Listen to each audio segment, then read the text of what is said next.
Good morning students. जैसा कि आपका वेलकम है पहले तो फिजिक्स की ऑनलाइन क्लास में बाय विकास सर।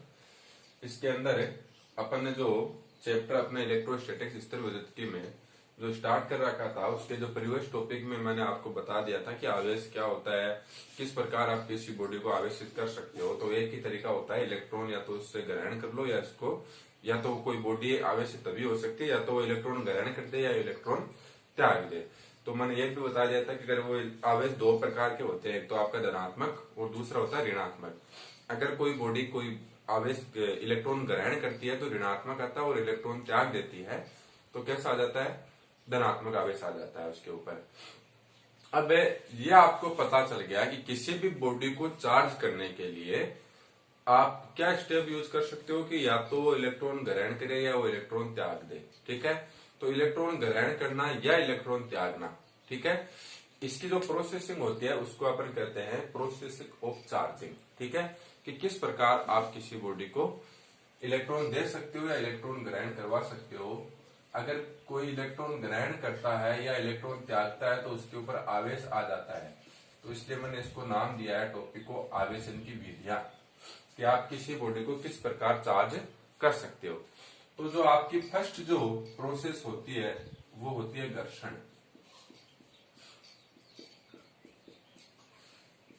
घर्षण द्वारा, ठीक है, कि आप फर्स्ट प्रोसेस है कि आप घर्षण द्वारा, आपने कक्षा 11 में पढ़ा भी होगा ये घर्षण के बारे में, कि जब कोई वस्तु किसी की वस्तु के पृष्ठ पर गति करती है तो वो पृष्ठ उसकी गति का विरोध करती है, और वो जो गति विरोधी बल होता है वही क्या कहलाता है, घर्षण बल कहलाता है।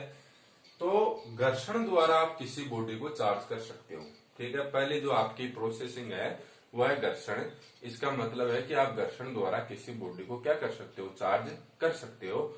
अब किस प्रकार कर सकते हो, घर्षण का मतलब होता है दो वस्तुओं के बीच में अगर सापेक्षिक गति हो रही है, कैसे भी हो, तो वो घर्षण कहलाता है। तो इसमें अपन क्या करते हैं, दो वस्तुएं लेते हैं जिनको अपन को चार्ज करना होता है। ये आपकी ए है, ये आपकी बी है। तो इसमें क्या करते हैं, ए और बी में, ठीक है, एक बॉडी, देखो एक होती है कि कौन सी बॉडी चूज करो, तो वो बॉडी चूज की जाती है जिसमें इलेक्ट्रॉन की संख्या एक में कम हो एक में ज्यादा हो, कैसे भी, लेकिन बीच के अंदर इनके, चलो वो आपको थोड़ा रुक के बताएंगे स्टेप जब समझोगे। पहले ये देखो कि इस प्रोसेसिंग में अपन करते क्या है। इस प्रोसेसिंग में क्या करते हैं, दो वस्तु ली, ये ए है ये बी है, दोनों को एक दूसरे के समीप लाके एक दूसरे की पृष्ठ पर ऐसे रगड़न करवाते हैं, रब करवाते हैं। रब का मतलब घर्षण लगेगा। ठीक है, एक वस्तु को दूसरी वस्तु के ऊपर रगड़ते हैं ऐसे, जैसे अपने हाथों को रगड़ रहे हैं। ठीक है, तो इसी प्रकार दोनों वस्तुओं को परस्पर ए और बी को लेकर एक दूसरे पर रगड़ा जाता है। तो जैसे अपन रगड़ते हैं, रगड़ कर छोड़ देते हैं, तो क्या हो जाती है, एक वस्तु तो हो जाती है धनात्मक और दूसरी वस्तु हो जाती है ऋणात्मक। ठीक है, तो अब क्वेश्चन ये उठता है कि क्यों धनावेशित हुई, क्यों ऋणावेशित हो गया, आखिर इस घर्षण में होता क्या है। ठीक है, तो देखो घर्षण में होता क्या है। आपने कक्षा 11 में जो आपका पाठ नंबर 14 पढ़ा था, गैस का अणुगति सिद्धांत, उसमें आपने एक ये देखा था कि किसी भी पिंड के पास में गतिज ऊर्जा होती है 1/2 mv²। तो किसी भी पिंड की गतिज ऊर्जा बढ़ाने के लिए या तो उसका आप द्रव्यमान बढ़ाओ या उसका वेग बढ़ाओ। ठीक है, इससे इसकी पिंड की जो किसी भी वस्तु हो उसकी गतिज ऊर्जा बढ़ाई जा सकती है। लेकिन आपने पाठ नंबर 14 में देखा था कि जो एक नई चीज होती है ताप, टेम्परेचर, इस ताप की वजह से भी क्या होता है, किसी पिंड के पास में गतिज ऊर्जा होती है और उसका जो फॉर्मूला होता है वो होता है 3/2 kT। ठीक है, जहां पर आपका जो K होता है वो वोल्ट्स नियतांक होता है, उसका मान होता है 1.38 इंटू 10⁻⁻23 जूल पर केल्विन। तो ताप के कारण भी क्या होती है, गतिज ऊर्जा होती है। किसी भी वस्तु के पास में वेग के अलावा एक और क्या होता है, ताप के कारण भी गतिज ऊर्जा होती है। और इस फॉर्मूले से मैं देखूं, ये आपकी ऊर्जा है 3/2 kT ई काइनेटिक, तो यहां से मैं देख रहा हूं कि ई काइनेटिक समानुपाती है टेम्परेचर के, 3/2 केटी है, 3/2 मतलब 1.5 ये नियतांक है, के आपका बोल्ट्जमान नियतांक होता है। तो गतिज ऊर्जा डायरेक्ट किस पर निर्भर करती है? ताप पर। इसका मतलब अगर किसी वस्तु का ताप बढ़ाते हो तो गतिज ऊर्जा बढ़ती है, और अगर ताप घटाते हो तो गतिज ऊर्जा क्या होती है? कम होती है। अगर किसी वस्तु के पास में ताप बढ़ाते हो तो गतिज ऊर्जा बढ़ेगी, और ताप कम करते हो तो गतिज ऊर्जा कम होगी। अब देखो घर्षण में क्या होता है, अपने आप अपने हाथों को एक दूसरे के परस्पर ऐसे रगड़ के देखो, ठीक है। आधे मिनट तक रगड़ोगे तो आपको एहसास होगा कि आपके जो बॉडी का जो टेम्परेचर है हथेलियों का वो बढ़ गया।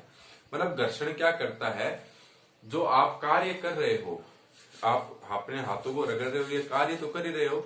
इस कार्य से क्या होता है, उस वस्तुओं के जो बीच के अंदर ऊष्मा उत्पन्न होती है। कार्य एक प्रकार की ऊर्जा है और ऊष्मा भी एक प्रकार की क्या ऊर्जा है। तो ऊर्जा एक रूप से दूसरे रूप में कन्वर्ट होती है। तो ये जो आपने कार्य किया ये ऊर्जा में कन्वर्ट होती है, और वो जो ऊर्जा है वो ऊष्मा के रूप में चली जाती है, और वो ऊष्मा क्या बढ़ा देती है? इसका ताप बढ़ा देती है।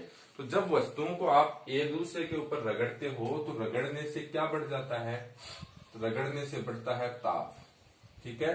आपने घर्षण बल के द्वारा, घर्षण में क्या किया आपने? रगड़ा, ठीक है, रगड़न करवाई, तो रगड़न से क्या बढ़ गया? ताप। और फिर आपका गैस का अणुगति सिद्धांत कहता है अगर ताप बढ़ेगा तो गतिज ऊर्जा बढ़ेगी, ठीक है। और फिर आपकी जो मैकेनिक्स है यांत्रिकी वो कहती है कि गतिज ऊर्जा जब भी बढ़ेगी Ek is equal to 1/2 mv²। अगर द्रव्यमान नियत है तो Ek समानुपाती v²। मैकेनिक्स कहती है कि जब भी गतिज ऊर्जा बढ़ेगी तब भी उसका क्या बढ़ेगा? वेग बढ़ेगा। तो गतिज ऊर्जा बढ़ने की वजह से क्या बढ़ गया? आपका वेग बढ़ गया, ठीक है। ये आप एक दिमाग में रखो कि जब अपन दो वस्तुओं को आपस में रगड़ते हैं तो रगड़न करने से उनका ताप बढ़ जाता है। ताप बढ़ने से गैस के अणुगति सिद्धांत के अनुसार उसकी गतिज ऊर्जा बढ़ जाती है, और गतिज ऊर्जा बढ़ने से मैकेनिक्स यांत्रिकी के अनुसार उसकी क्या बढ़ जाता है? वेग बढ़ जाता है। अब वेग बढ़ने से क्या हुआ? तो अकॉर्डिंग टू मॉडर्न फिजिक्स, आपकी मॉडर्न फिजिक्स क्या कहती है, आते हैं अपने स्ट्रक्चर पर, कि ये आपका पॉजिटिव चार्ज है सेंटर में, यहां पर ये इलेक्ट्रॉन चक्कर काट रहा है। ये किससे चक्कर काटता है? वी वेग से, ठीक है। एक बार वी वेग से चक्कर काट रहा है, धीरे धीरे धीरे धीरे वो इसके चारों ओर ऐसे वर्ताकार कक्षाओं में चक्कर कर रहा है। ये आपका पॉजिटिव आवेश है, ये आपका इलेक्ट्रॉन पर नेगेटिव आवेश है। पॉजिटिव और नेगेटिव में कौन सा बल लगता है? आकर्षण बल लगता है, और इस बल की वजह से ये चक्कर काटता है। जो विद्युत बल लग रहा है पॉजिटिव और नेगेटिव आवेश में, वो विद्युत बल इस इलेक्ट्रॉन को अभिकेंद्रीय बल प्रदान करता है। क्योंकि आपने एक चीज पढ़ा था कक्षा 11 में, जब भी वर्ताकार गति होती है उस समय एक बल काम आता है, उसका नाम होता है अभिकेंद्रीय बल। और वर्ताकार गति के लिए हमेशा वो आवश्यक होता है। जब तक अभिकेंद्रीय बल नहीं होगा तब तक उसको कोई भी वस्तु वर्ताकार गति नहीं कर सकती है। तो ये जो इलेक्ट्रॉन है ये वी वेग से चक्कर काट रहा है इस पॉजिटिव आवेश के चारों ओर, और हर पॉइंट पर इस पर एक बल लगता है अभिकेंद्रीय बल अंदर की तरफ। ये पॉजिटिव आवेश इसको अपनी तरफ आकर्षित करता है, और आकर्षित करने की वजह से ये इससे दूर नहीं जा पाता है, और एक ही निश्चित वर्ताकार कक्षा में चक्कर लगाता रहता है। अब जैसे ही आपने रगड़न करवाई, रगड़न करवाते ही वेग बढ़ गया, ठीक है, ताप बढ़ गया, गतिज ऊर्जा बढ़ गई, गतिज ऊर्जा से वेग बढ़ गया। अब मान लो गतिज ऊर्जा मैंने 2 गुणी कर दी, 2 गुणी गतिज ऊर्जा हो गई, तो मतलब वेग 2 गुना हो गया। अब ये स्पीड से चक्कर काटने लग जाएगा, ठीक है। अब स्पीड से ये चक्कर काटेगा तो क्या होगा? एक धागा लेते हैं अपन, ठीक है, एक धागे से पत्थर को बांधते हैं, ठीक है, कच्चा धागा लेते हैं जिससे अपन पतंग उड़ाते हैं, या अपने घरों के अंदर जो सिलाई के लिए धागा काम मिल जाता है वो, उसे एक पत्थर को बांधा, ठीक है, और उस पत्थर को मैंने धीरे धीरे रोटेट करवाया, ठीक है।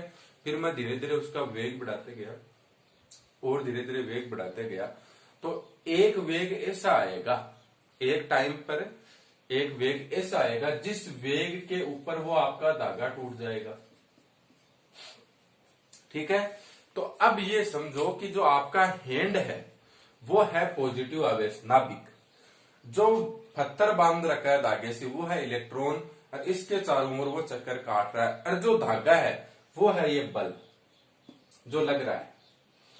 अब जैसे ये अपन वेग बढ़ाते हैं तो क्या होता है, धागा टूटता है, मतलब ये बल टूट गया। तो जिस बल से ये इलेक्ट्रॉन बंधे हुए थे वो बल टूट जाता है और इलेक्ट्रॉन फ्री हो जाते हैं। क्या हो जाते हैं, फ्री, स्वतंत्र हो जाते हैं। स्वतंत्र होने का मतलब है कि वो एक वस्तु से दूसरी वस्तु में जाने के लिए स्वतंत्र है। जो उनको पकड़ के रख रही थी बल, वो बल टूट गया, वो कैंसिल हो गया, बल टूटते ये फ्री मूव हो गए। फ्री मूव होते ही जो ताक लगाए बैठा था आपका दूसरा परमाणु, उसकी प्रकृति थी कि कैसे भी मेरे पास में इलेक्ट्रॉन आ जाए तो मैं उनको ले लूं। ठीक है, ये जैसे ही फ्री हुआ, ये इसकी ताक में बैठा था कि कैसे ये इलेक्ट्रॉन फ्री हो और मैं इसको ग्रहण कर लूं। जैसे इलेक्ट्रॉन फ्री होगा ये अपनी तरफ इसको खींच लेगा और ये इलेक्ट्रॉन इस पर चलेगी। तो एक परमाणु में तो क्या होता है, घर्षण में हमेशा क्या होगा, एक परमाणु में इलेक्ट्रॉन की कमी होगी तो दूसरे में इलेक्ट्रॉन की क्या हो जाएगी, वृद्धि। एक ने तो त्याग दिया तो दूसरे ने ग्रहण कर लिया। एक इलेक्ट्रॉन त्यागता है तो दूसरा ग्रहण करता है, मतलब एक परमाणु में इलेक्ट्रॉन की कमी होगी तो दूसरे परमाणु में इलेक्ट्रॉन की वृद्धि होगी। जिस परमाणु में इलेक्ट्रॉन की कमी होगी उस पर धनात्मक आवेश आएगा, जिस पर वृद्धि होगी उस पर ऋणात्मक आवेश आएगा। लेकिन घर्षण की प्रक्रिया में एक परमाणु ए है, इस परमाणु में जितना चार्ज आपका Q पॉजिटिव आता है, दूसरे परमाणु बी में उतना ही चार्ज Q नेगेटिव आता है। ये एक और कंडीशन होती है घर्षण की प्रक्रिया में। घर्षण की प्रक्रिया में दोनों वस्तुओं पर समान आवेश रहता है लेकिन विपरीत प्रकृति का रहता है। अगर पहले पर 5 कूलाम है तो दूसरे पर भी 5 कूलाम रहेगा, लेकिन पहले पर प्लस का 5 कूलाम रहेगा तो दूसरे पर माइनस का 5 कूलाम रहेगा। ये आपकी होती है बेसिक स्टेप ऑफ घर्षण बल की। ठीक है, इसके 2 एग्जाम्पल दे रखे हैं आपको।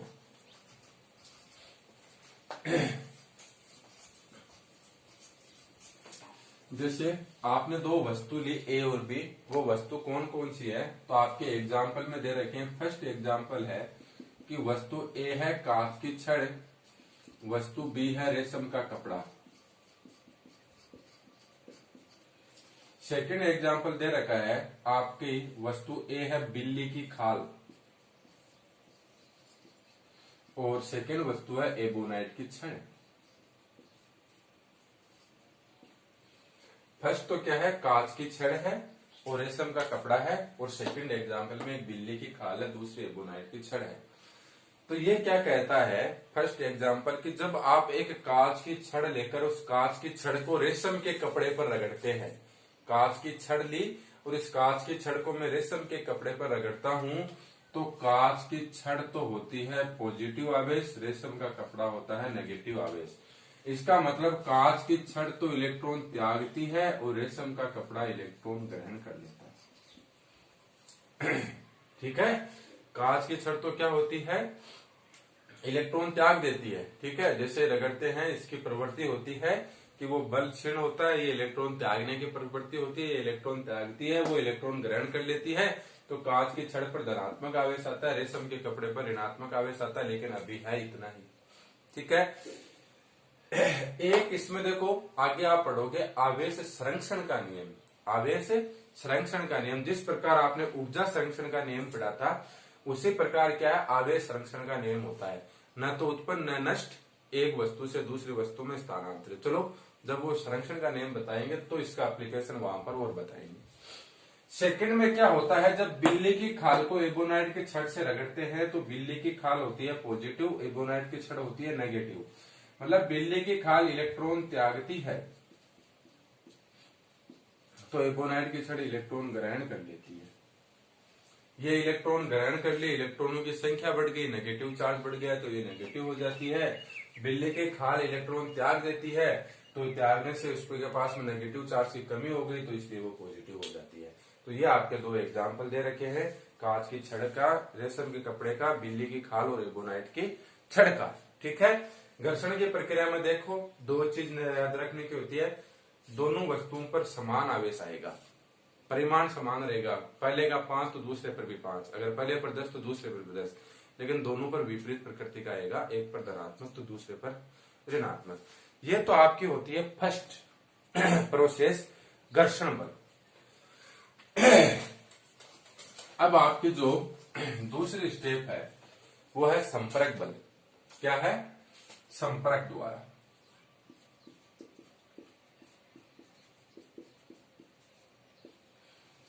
संपर्क में क्या करते हैं?